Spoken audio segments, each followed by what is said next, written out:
আমার নতুন একটা ভিডিওতে সবাইকে ওয়েলকাম। দেখো, প্রত্যেক বছরই বলা হয় যে এই বছর মতন ঠান্ডা মানে কোনো বছরই হয়নি।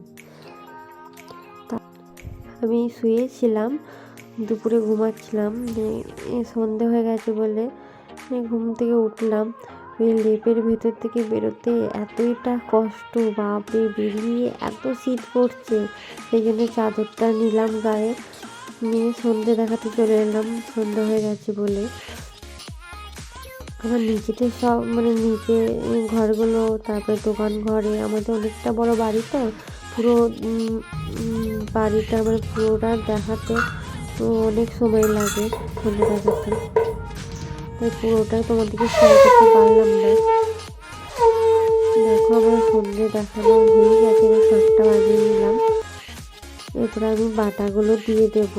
আমাদের সকালেও বাটা দেওয়া হয়, আবার রাতেও বাটা দেওয়া হয়। গঙ্গা জল দেবো আর বাতাসা দেবো।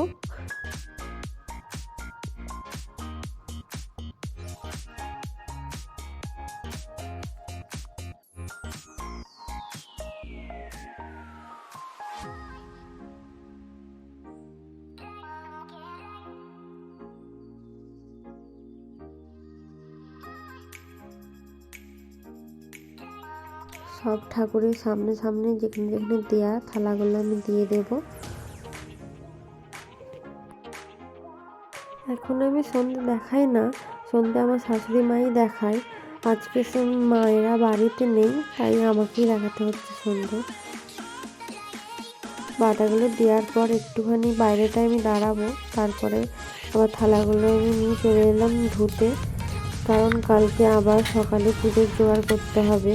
সেই জন্য আজকে রাতেবেলায় একবারে মেজে উবুড় করে রেখে দিয়ে যায়, কারণ কাল সকালে তাহলে আর ধুতে হবে না। তাই বাসনগুলো ঝটপট আমি ধুয়ে নিই।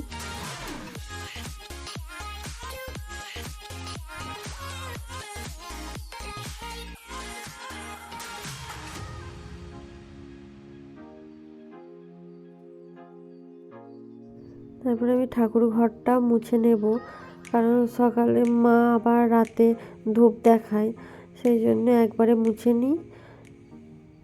সকালেও আবার পুজোর জোগাড় করতে হয় সকাল সকালে এসে, সেই জন্য একবারে ঘরটা মুছে নিই।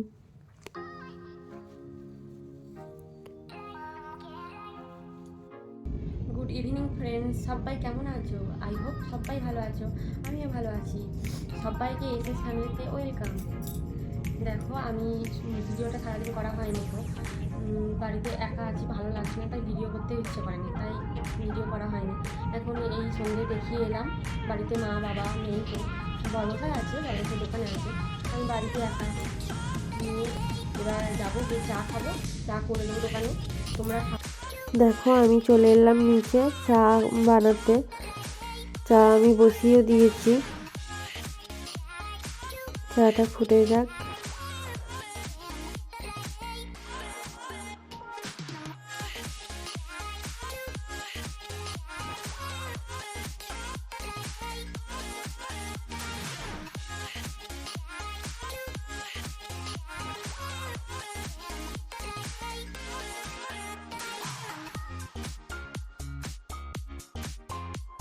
চাটা আমি কাপে কাপে সব ঢেলে নিলাম, এক হাতে খুবই অসুবিধা হচ্ছিল চাটা ঢালতে।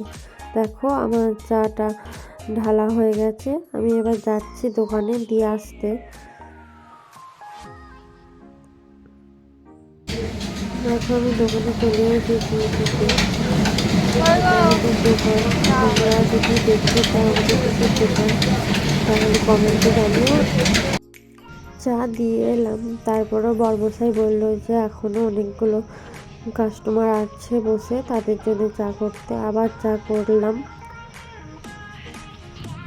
তারপর আমি ওপরে চলে এলাম, ভাবলাম যে অনেক দিন তো মাথায় তেল দেওয়া হয়নি, তাহলে একটু তেল দিয়েই দিই।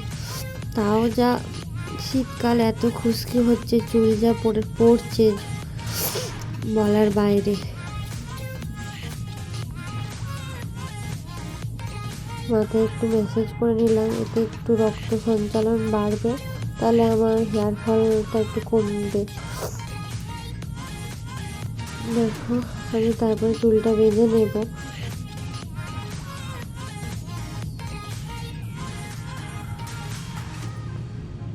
দেখো আমার চুল বাঁধা কমপ্লিট। দেখো কত হেয়ার ফল হয়েছে, কিছু করার। বন্ধুরা, মা বাবা অনেকক্ষণ আগে বাড়ি চলে এসেছে। আমার রাতের খাওয়াও কমপ্লিট হয়ে গেছে, বড়মশাই এখন খাচ্ছে, আর 11টা বেজে গেছে। তাহলে আমার ভিডিও আমি এখানেই শেষ করছি। তোমাদের যদি আমার ভিডিও ভালো লেগে থাকে তাহলে লাইক কমেন্ট শেয়ার করে দিও। গুড নাইট বন্ধুরা, দেখা হচ্ছে কাল একটা নতুন একটা ব্লগে।